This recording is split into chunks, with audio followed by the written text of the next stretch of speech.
Katie, there's a lot of talk about engaging the customer now. We have so many digital options.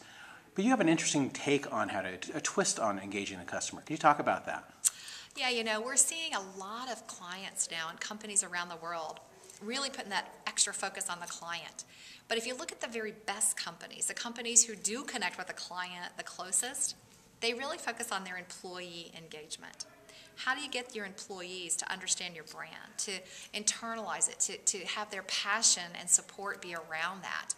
And if you think about it, if you can do that, if you can train your employees and you can get them really as a brand ambassador for you, that's the best way to get to that client engagement. I think it all starts first with selecting the right person, having that right employee come into your organization. And a lot of that today needs to be done socially. If you think about the way organizations recruit, you look at the Fortune 100, they all go to LinkedIn. So that, Workforce 2.0 is all about recruiting the right people and leveraging social tools to get them into your company. Now, once they come into your company, though, a lot of people have them come in and then they don't embrace them right away. And that's such a big mistake if you're really going after that high client engagement, because an engaged employee will really reach out and represent your brand to the client. So the best companies that we've seen today do this really well, folks like the Ritz or IBM, they really engage the employee in their training process. Now, today's employees, they don't want to be trained by someone in authority. They want to be trained by a peer. They don't want to be trained by a lecture. They want interactive learning, right? They've had their head filled in college, but really what they're looking to do is to creatively engage in the whole process. So tools like social and collaboration really enable them to learn from their peers, to really capture each other's knowledge, to form a community, and to really do what we call crowdsourcing or collective intelligence, coming up with the best answers to a challenge or to a problem. We at IBM aren't the only ones who are thinking this way. I was just, listening to a lecture at Stanford University, and they're doing, they had 3 classrooms with 100,000 students in them. And how did they do that? It was all through interactive learning, using videos and web conferencing and social tools in order to do that.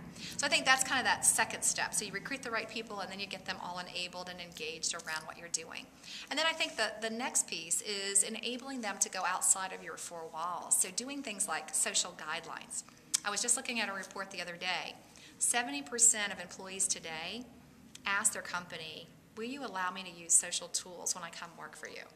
And if you say no, almost 80% of them said they would take a lower paying job in order to work at a company that allows them to work the way they want to work. Now, this just isn't the new millennials. One of the fastest growing groups on social today are those people over the age of 55. So this is a universal thing today. So now, once you have them and you've got your employees trained, now how do you empower them with social tools? How do you set guidelines but enable them to go out there and to become subject matter experts, to have a point of view, to engage and form a relationship with the client that's going to lead to that top engagement? And then the final step is that performance management, right? Helping them improve and to do what we call continuous learning. The best companies use things like gaming, rewarding a virtual badge, helping them to go to the next level, competing, but doing it with others and with a community.